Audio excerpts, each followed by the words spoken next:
निपुण भारत, निपुण भारत।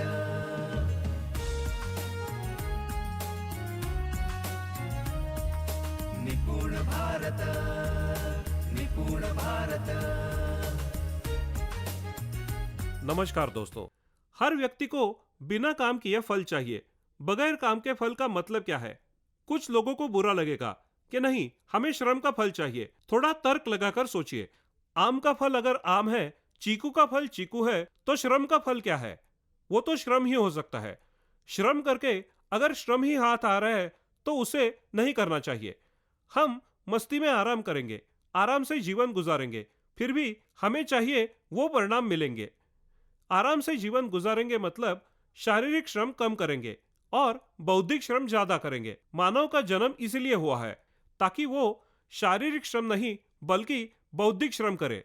खास करके हमारे जो शिक्षक है उन्होंने तो यही करना चाहिए। आपका काम है बौद्धिक काम करना, किसी और का पसीना निकालना नहीं। आपका पसीना तो निकलना ही है, पर बच्चों का भी विचार कीजिए। हमें बच्चों को सिखाना है, बच्चे खुद से सीखे इसलिए प्रेरित करना है। जब बच्चे खुद से सीखते हैं तो उनके सीखने की गति बढ़ती है, उसे सीखने में मजा आता है।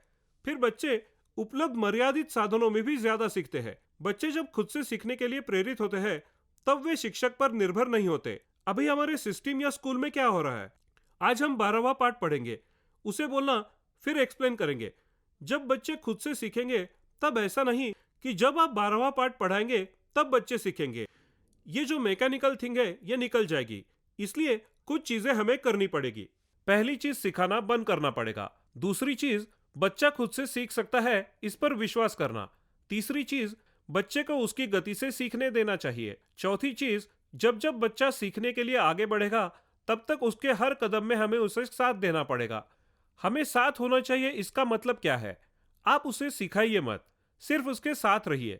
और जब उसे ऐसा लगे मेरे पास कुछ भी आधार नहीं है तो शिक्षक ही आधार है, ऐसा उसे लगना चाहिए। उसे ये बात भी समझा दीजिए, मैं तुम्हारे लिए आखिरी पर्याय हूं। आखिरी पर्याय क्या है ये मैं आपको बाद में बताऊंगा।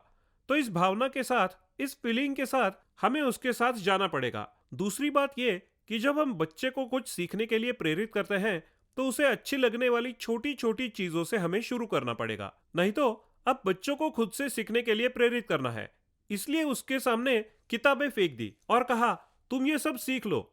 ऐसा नहीं होता। हमें ये देखना पड़ेगा कि कक्षा में कौन से बच्चे का किस चीज में क्या इंटरेस्ट है, उसे क्या आता है, किस में उसकी रुचि है।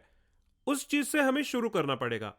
अगर हमारी कक्षा में हमें समझ में आ जाए किसी बच्चे को अगर गणित में रुचि नहीं है लेकिन उसे भाषा में रस है या उसे बातें करने अच्छी लगती है, तो बातें करते करते वो कैसे सीखेगा, वहां से हमें उसे प्रेरित करना पड़ेगा कि तुम ये करके देखो। तो अहम मुद्दा ये आता है कि मैं जब उसे कुछ सीखने के लिए प्रेरित करूंगा, ऐसे कहता हूं, तब उसको जिस क्षेत्र में रुचि है उसका जो कुछ भी प्रीवियस नॉलेज है उस नॉलेज से मुझे उसको खुद से सीखने के लिए प्रेरित करना होगा। नहीं तो हमारे दिमाग में तुरंत कुछ सवाल आने शुरू हो जाते हैं। ये चीज कैसे सीखेगा, वो चीज कैसे सीखेगा। मुझे ये कहना है, मैं 100% विश्वास के साथ ये कह सकता हूँ, बच्चा हर चीज सीख सकता है, लेकिन हम उस बच्चे तक वो चीज कैसे पहुंचाते हैं, कैसे उसके सामने रखते हैं, इस पर सब निर्भर है। तो आप देखिए कि बच्चे कौन से स्तर पर है और ऊपर के स्तर पर कैसे जाए। इसके लिए आप उन्हें प्रेरित कर सकते हैं कि बेटा तुम ये कर सकते हो। उसका इंटरेस्ट एरिया और उसकी रुचि ध्यान में रखते हुए काम करेंगे तो वो भी करेगा। लेकिन कक्षा में हम जब ये काम करते हैं तो सबके लिए एक समान होता है, लेकिन सबके रुचि के क्षेत्र एक जैसे नहीं है। हर एक व्यक्ति विशेष है, हर एक का विशेष क्षेत्र है। ये सब बातें आप थोड़ी थोड़ी ध्यान में लेंगे। जिस बच्चे को जो अच्छा लगता है वहां से अगर आप शुरू करेंगे तो खुद से सीखने के लिए वो प्रेरित होगा। खुद से सीखने के लिए प्रेरित होगा, इसकी हम जब व्याख्या करते हैं तब सीखना मतलब क्या, औपचारिक शिक्षण मतलब क्या, अनौपचारिक शिक्षण मतलब क्या, इन सब बातों पर भी हमें बोलना होगा। चौथी सीढ़ी पर बात करते वक्त जो आपको दिखेगा उस बात पर जब हम बोलेंगे तब आपको स्पष्ट होगा।